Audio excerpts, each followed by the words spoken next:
Welcome to the Luna Holistic Podcast. I'm your host, Geneva Robbins, and every month on this podcast, we'll talk about Reiki, as well as answering your questions on all things spiritual. We are gratefully located in Calgary in Treaty 7 territory. Thank you all and welcome to the show.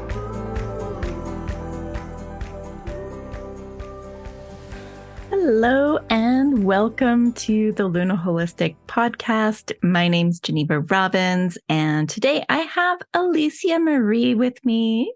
Say hi, Alicia. Hi.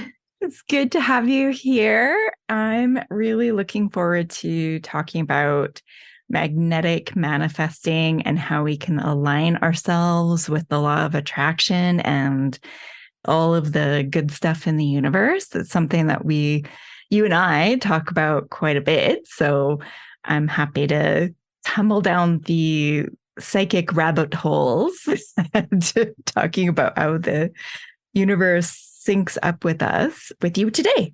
So thanks for being here. Yeah, thank you for having me. Yeah.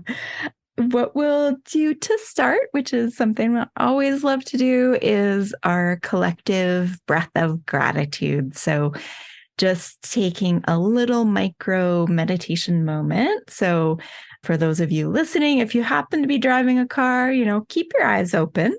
But for everyone else, you can gently close your eyes and just take a few deep breaths. Just letting everything go with a big sigh of relief. And just noticing the land below your feet. Noticing the energy and vibration within the planet, guiding, supporting, and nurturing you in every moment. You might feel this like just a sense of gravity holding you steadily in its embrace. And just sending a thought of gratitude to Mother Earth for all of the abundance the earth naturally provides. All the things that we maybe don't think about as abundance, like clear air and fresh water and open, beautiful green spaces. And just allowing that gratitude to extend out from you in all directions and receiving back that wave of gratitude, allowing it to fill your cup. Each exhale, exhaling gratitude, and each inhale, inhaling gratitude.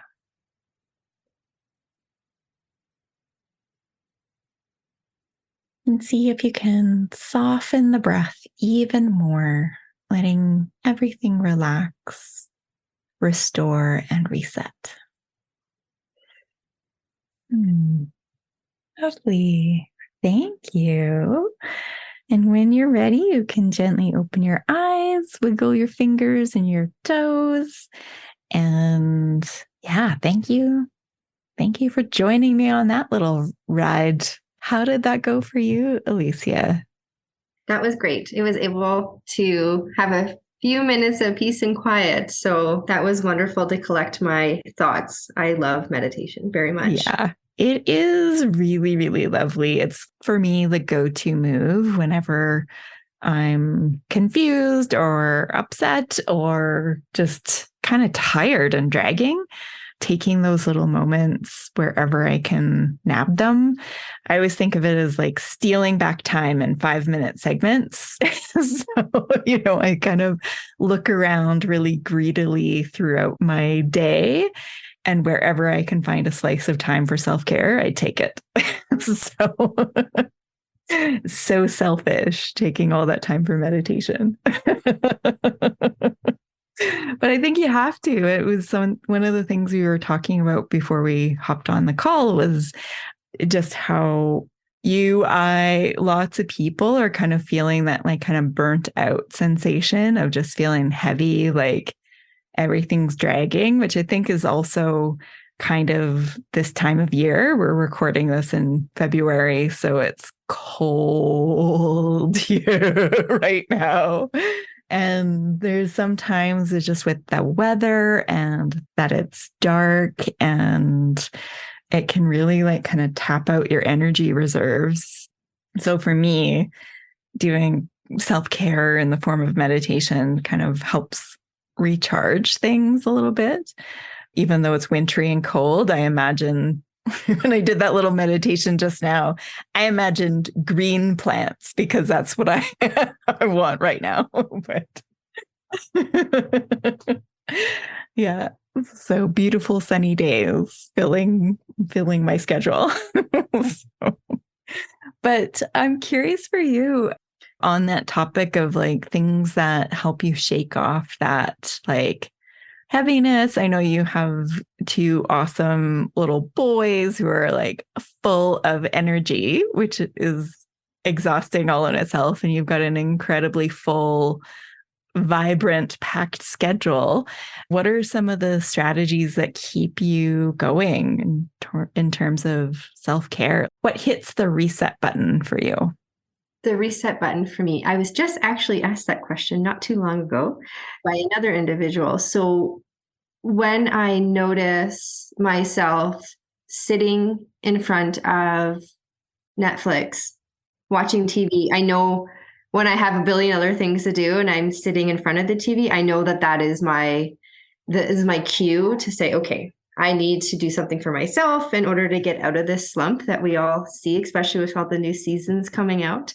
What I do is I kind of look around and I monitor what I am consuming on a daily basis, because I notice what I put into my body reflects how I feel.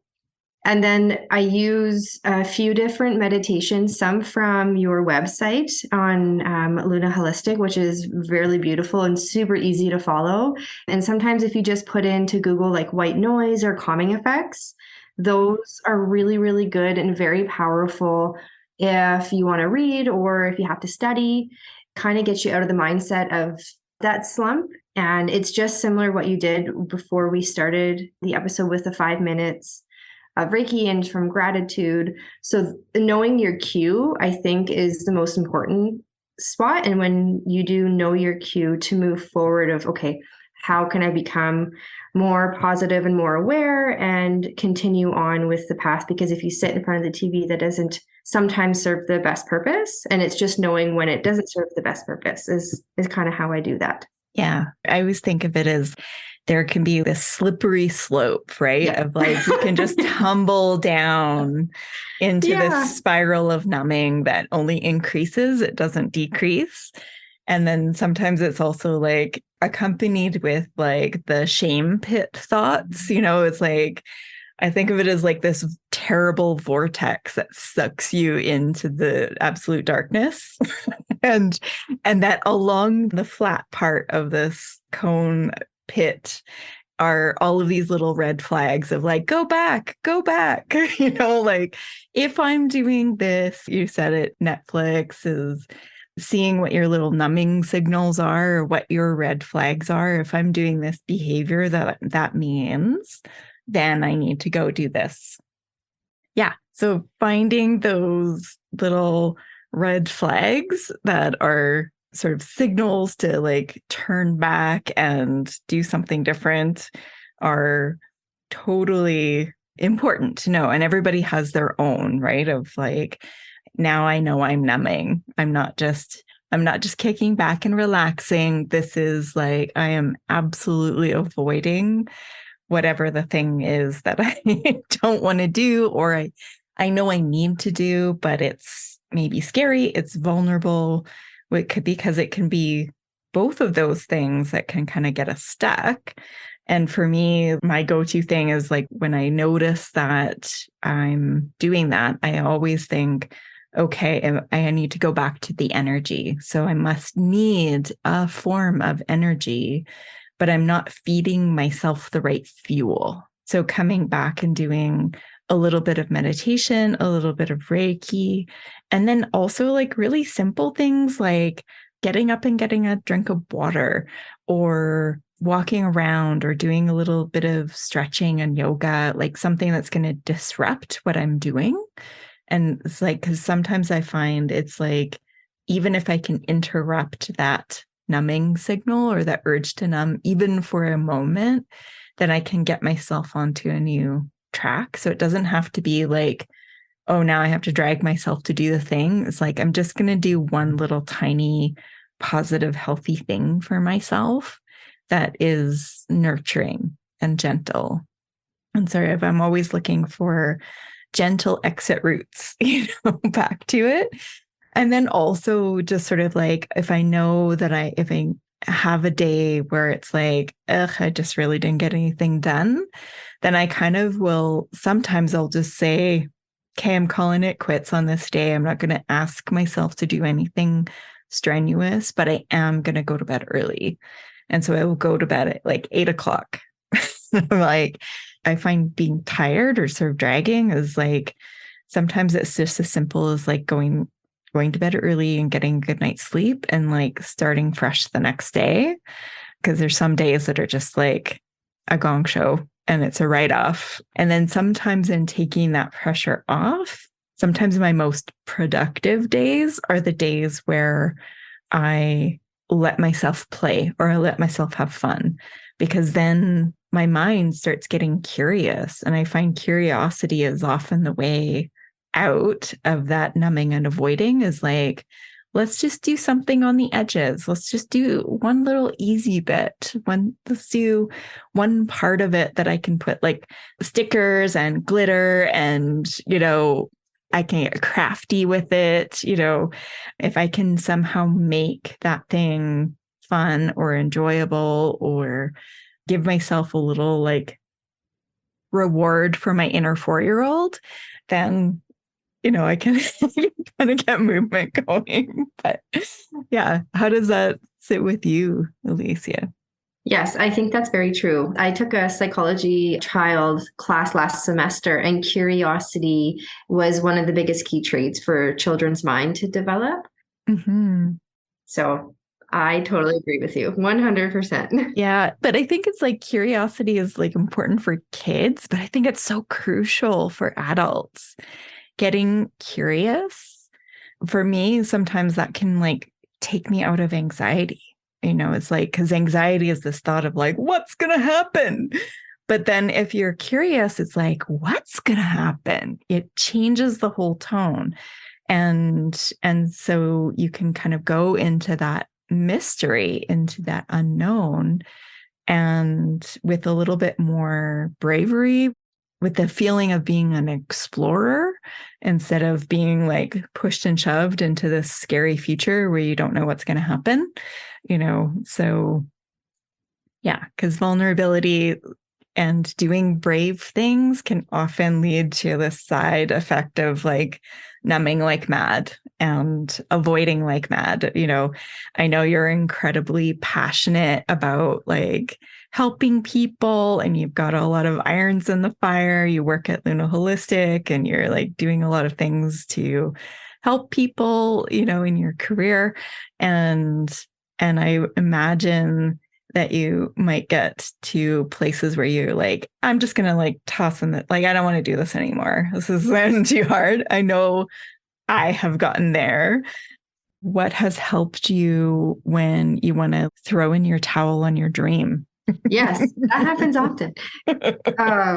I think the biggest key factor is my support system inside of my home is very, very, very strong. My husband and my 2 boys, even though they're only little guys, their want and compassion towards me when I feel that way, they're like, Mom, you can do it. You can do it. So just like your own little personal cheerleading team is very helpful. And when I get down to that where I do want to throw the towel in and just go just stop everything and just do one thing instead of doing all of the things. I have a board in my office. It's like a vision board. but it has a different type of vision. It's a calendar and it has all the tasks on it. So I look at the tasks and then I can just start identifying them like in small baby steps. And then that helps me take a big chunk of just like everything you do in life is a step-by-step process. It's when you start looking at the really big picture, sometimes it becomes extremely overwhelming. And that's when manifesting comes into play. You can manifest a big, big picture, but to get there, it's the small baby steps. And I think that's the key thing in identifying that. Hmm. Yeah. Yeah, totally. Thank you for pivoting back to our original topic. Absolutely. Brilliant. Yeah, because when you do have that big passionate vision, it can be daunting. And then you also can sometimes feel like, here's this thing that I really, really want to do. And if we tackle it from sort of a mechanistic mindset, or like sort of from maybe the way the ego views the world, we can see ourselves as this little tiny person trying to, push against a giant boulder to change things. I'm making a huge assumption that a lot of our listeners are likely change makers in the world. So they've got like this big heart inside of them and they want to help people. Yeah, I think that's a fair assumption. If you're not one of those people, you can always send us a message. I'd love to talk to you. Most of the people I connect with these days are just these shining beams of light in the world. And so one of the things that really helps are switches from that like ego mind, which is I'm small, I'm alone in this, I can't do it, it's too big for me, is to switch instead into that sort of manifesting mindset where you see yourself, which I think is the truest truth and is the real world, is that we live in a quantum world where everything is infinitely connected with everything else. All states of matter, all atoms vibrate, and below the level of the physical, the energy that is the field of awareness in the universe is conscious. In my view, it is loving and it is connected to us and it is pure consciousness. And so when we can get ourselves into the state or frequency of pure consciousness, where we can sync up with it with meditation or Reiki, or sometimes this is like riding your bike or exercising. Sometimes people get into that peak and flow state in their brain where you feel connected, where you feel at one and at peace with the all that is. And when we're in that state, that is like that peak frequency zone where not only are you communicating to the universe, like, hey, universe, I'd like some of this, please. Like, I want this, career path to be easier. Or I'd like to get this kind of job, or I would like to, fill my schedule with clients, people that I can help and I know I'm doing good work, all of that sort of thing. We kind of send that call out to the universe. It's like a signal that we send out. And then when we're in those peak states or that state of connection, we can get an answer back. And it's always that, I always think of it as like the big dream and the baby step. So you sort of send out your big dream as like right from the center core of your heart, right from your soul, like the longing inside of you is like, I know this is part of my purpose. This is a feeling I have, being willing to serve humanity, the world in this positive, illuminated, uplifted way. And how do I do that? you know? And so you get back the baby step because all time is now. Every moment you've ever lived happened now. And the universe communicates to us with feeling, with knowing, with this sort of little magnetic nudge or impulse. And it gives us only what we can handle, sort of like Google directions or whenever you put where you want to go into the divine computer, and it's not going to give you all 122 steps of your path from where you are to where you want to be. It will give you the next step. And if you're going really fast, like on a highway, it'll give you maybe turn left and then right. It'll give you one or two instructions. It won't give you everything because it knows, it's loving. All you can do is what you can do in this moment and not a single thing else. And so it will only tell you what's the next step and then what's the next step. And when you get into that flow, sometimes the next step is go to bed early, Geneva. Get up the next morning, but write a list of all the things you want to do tomorrow. And then we'll help you with that, or sometimes it's as simple, like in Reiki, we meditate with our hands in gesho, which is in prayer position. And it's like, sometimes the instruction for me is literally like, put your hands together, Geneva. And so I do. And that gets me out of whatever funk I'm in and into a state of action. And it can make it really, really simple because then you just follow that frequency and follow those little tiny breadcrumbs from one thing to another. Yeah, that's how it is for me. How does that sit with you? What's your spin on it? On how to manifest? Mm-hmm. Would you like my spin on it from a personal perspective, a school perspective, or professional perspective? Yes. All of the above. Oh my goodness. Okay, that's wonderful. In my opinion, in my experience, to properly manifest what works best for me is, what is it? At the peak time. You know what? Timing for me is important. With a busy schedule, with children, with school, with work, when I'm driving safely, of course, with my eyes wide open on the road, it is a very good time for me where I can connect to divine. I'm not quite sure what it is, but it's one of the safest spots that I do feel. And I think as I'm driving, you're so focused on what you had said, like, okay, is that which turn is next, right? The steps 1, 2, 3.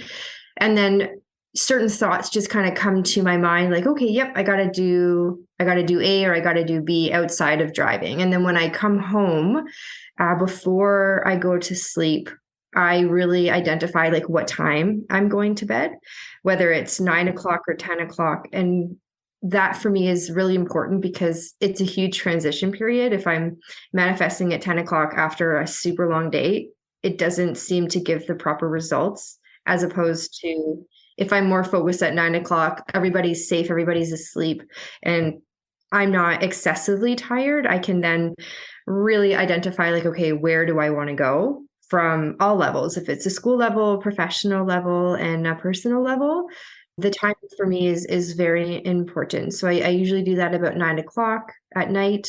And I just have a really clear, focused mind when I'm making the cues in my head to manifest and how that's going to happen.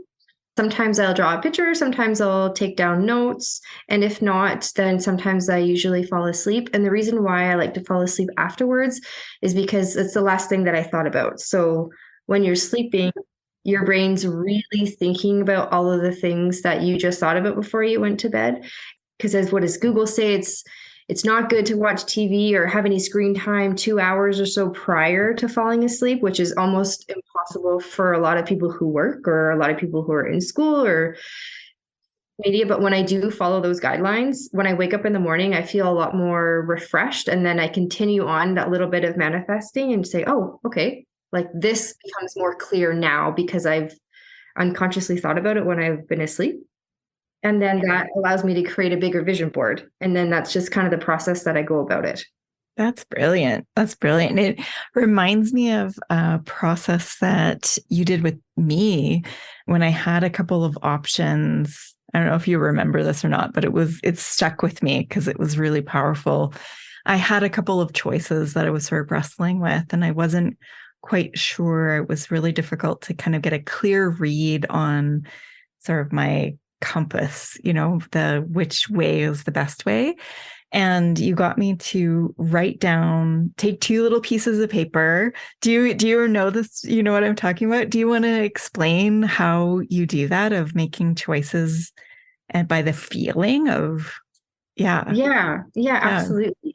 So what I suggested to Geneva was to write down on two pieces of paper, because you have two hands. That's where the two pieces of paper came from. And you write down the two thoughts that you have, or the two answers that you want to know, or the two of anything that you can't seem to figure out. And you put them in your hands, one left, one right. And then what I believe, if I remember correctly, is just really take a deep breath and essentially kind of close your eyes and feel which one has more of a positive feeling in your hand, or a more feeling of like that is a connection. And that sorry, backtrack. You mix them up so you don't know what is in what hand. Because I was like, wait, I'm missing something. So you mix it up. And then when you put them in your hand, you don't know which is in which hand. So I believe that you do have that connection to that thought or idea. And then when you close your eyes, you don't know which one's in your hand. And then when you open your hand to the one you think that you feel the most connected with. Mm-hmm. Is that correct? Yeah. Yes. Okay. Yeah. And it was neat because one felt, I remember it so clearly. One felt like holding like a staticky, spiky, crackling ball of electricity. And the other one felt warm and glowing and filled with light. And it was so fascinating to me because it wasn't like, I thought both of the options were kind of good, like they weren't, it wasn't like I was like, here's one terrible option and here's one great option. I really did feel like they were, I was struggling to choose, but it was so apparent to me that my body knew. And that was the other thing when you gave me this like beautiful cue, which was to like go into like what the body feels, or like my deep soul intuition. It's like the part of me that knows, the part of me that I can always trust to make the right choice is the part that's connecting to the energy. And it's this vibration of truth. Like the truth inside of me is responding to the truth inside of those two options. And it was so obvious. And I was a little bit surprised of what I pulled. I can't even remember what my choices, like what was on those pieces of paper. I just remember the process so well. And that's one of the things that, little plug here, one of the things that Alicia is so great at, if you happen to be listening, is that she is so incredibly gifted at tuning into the law of attraction. And when you are at, say, a crossroads, I really like calling up my friend Alicia, but you can book in as an intuitive session or a Reiki session at Luna Holistic and just ask, here are these things. This is where I want to go with my dream. And these are the choices that I'm facing. It sort of is nice if you are confused to get a little bit of help getting clear on your own compass. And what I like about it is that it's a combination. I find your readings are a combination of my intuition and your intuition, that you encourage me to, you have this like beautiful way of like encouraging me to use my own knowing and tapping into my own sort of instincts, and then also combining it with your own, the information that you're getting.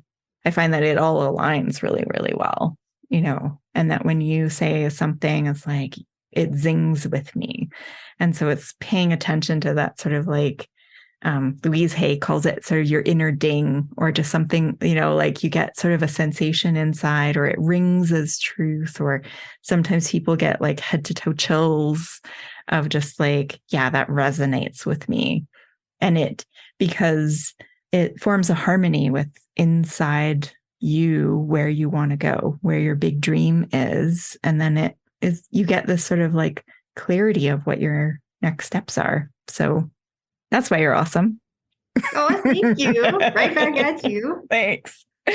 One of the things that, we also do here is Reiki. And with Reiki, we spend quite a bit of time at the beginning of a session, which I think is always so key to the results of the session is to set that positive intention. So if you've got a dream or a vision of something that you want to have happen, so maybe more abundance or a more aligned career that's sort of more in harmony with your soul, or if you're in a stage where you want to make sort of a pivot in your life and you know that you don't want to be where you are and you want to be somewhere else, one of the keys is to sort of take a moment to tune in to how will it feel in your body when that dream is manifested. So one of the things is that sometimes we don't know how we're going to get from the point A to point B. How are we going to go from where we are to where we want to go? And we have like this sense of maybe you want a better job and something that's more aligned with your soul path. And so even if you're not sure what that job is, you can get a sense of it. So I often think of like, imagine sitting in your ideal workplace and then close your eyes. And you will have a feeling in your body of being in the perfect workplace. And it usually feels like open, free, creative, productive, satisfying. Everybody has their own sweet spot mix. You know, some people are like, I will feel empowered and driven and passionate. And other people will be like, I will feel mellow and peaceful. And so everyone has their own energy mix that they thrive on. And so you will get that sense, and it's really feel it in your body and get really accustomed and acquainted with that feeling of relief and freedom and satisfaction and joy. And so then you can leave the details uncertain. It's like you don't need to know how it's all going to play out. All you need to know is that feeling. And then every single time you have a choice, and I mean every choice, from like what snack you're going to have to which way you're going to drive home from school or work, or whether you're going to call your friend now or later, you know, every time you have a decision, you do, in what they call in physics is you collapse the wave function. So until we make a choice, all possibilities are superimposed. They all exist. And as soon as you make a choice, you collapse that wave of possibilities, of infinite possibilities of how that moment's going to occur, into one thing. And so if you pick an apple instead of an orange, that's a tiny little collapse of a wave function. Your life then goes on a different trajectory, and you're now standing in a new place with a whole new array of options in front of you.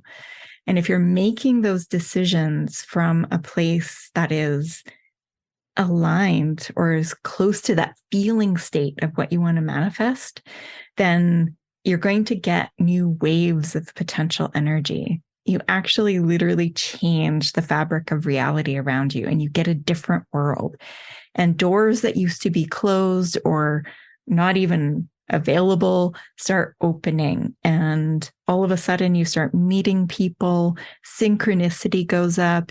You see repeated numbers over and over and over again. You get into this sort of sweet spot where you get these little indicators of synchronicity that you're on the right path, and life becomes more and more joyful, because every choice you're tuning in which one feels more like open, which one feels more like alignment. And even if you've got an array of terrible choices, one of them will always be like a little bit more like a breath of fresh air.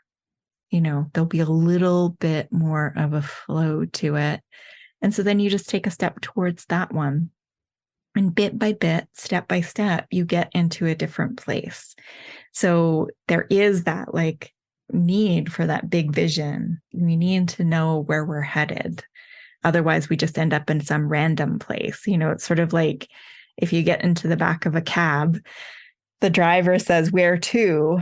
And you just sit there and you don't say anything. right? Like if you don't give the universe a direction, it's just going to give you a smattering of random places, and you won't be directing sort of the trajectory of your life.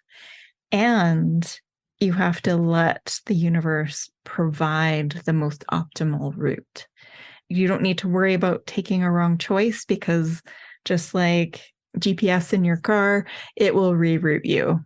You'll get a new set of options and then you can redirect. And so don't worry about missing out, or sort of, I forget the common term of phrase, which is like missing the ship or something. It's like, or FOMO, fear of missing out. Fear of missing out is like, don't worry about missing that opportunity, because, ships run on schedules. There's always a next one the next day. And these opportunities come at regular and rhythmic opportunities. And if you do this little tool to tune into the vision, know how that feels, and then make every choice that's closest to that feeling, you can create opportunities that didn't exist before. And that's why you're listening to this podcast right now, is because I did that to walk myself out of a job that was totally fine. I was good at it, made lots of money at it, and it wasn't my calling. It wasn't my best area of service. And when I was in it, something in me was suffering, because I knew there was something more I was supposed to be doing with my life. And so I knew it was healing, and I knew Reiki was a big part of it, but I didn't know how that would look, because I didn't start there. I had no examples of anybody who went from a science job to a spiritual job. And so for me, it was like there was no path. I had to make my own. And so I just stepped there, one step by another step by another step. And then I would course correct and tune into my vision, get help along the way. And now we're here. So yeah. How does that sit with you, Alicia? I think that's really perfect, especially because a lot of people who are most likely listening, or maybe have just skimmed by the podcast, maybe they're not happy in a job that they currently are. So to hear your bravery of stepping out of a well-liked job, well-paid job into the unknown, I think really would kind of go in sync with a lot of the people who are listening. So to have that bravery is very important, and you've succeeded because you're on the other end of a very successful, positive company, and it's run beautifully. And I can say that I've worked at a lot of different places. So you've made it work on the other end with no path. So I think it's very, very well suited. Awesome. Thank you. Thank you for that little plug. Yes. Yes. And you also have walked that path of leaving a job you're good at and pays lots of money, and instead followed a dream and a passion to go back to school and, work at Luna Holistic part-time. And while you're raising these two little boys, like, you've got a lot on your plate, but, you're walking the talk. So I think that's, a really good fit for anybody who is maybe at a juncture, sort of standing at a crossroads where you don't want to be where you are, but maybe you aren't sure what the next step is. You can book in with Alicia or any of the other practitioners here at Luna Holistic. I do Energetic 8 business coaching, which is basically using the model of the chakra system to sort of move you forward on your big dream, and using lots of the strategies that I've learned and put together and created for myself and learned from other people to basically give you a framework to make decisions about your business you want to go into, or maybe it's a creative dream, like that book you've always wanted to write that's sort of burning a hole in your back pocket, or a course that you want to create, or anything like that. I do that as coaching. And then I also have an Energetic 8 business course, which is in pilot mode. So I am creating it as we speak. And so you can get in now it's never going to be cheaper than it is today. Eventually, it'll be a several hundred to maybe several $1,000 course. Right now, it's an incredibly good deal. So go check that out. You can find that link on the resources page. And we're here to help you. So to close off, Alicia, do you have any final thoughts or sort of wishes for our listeners?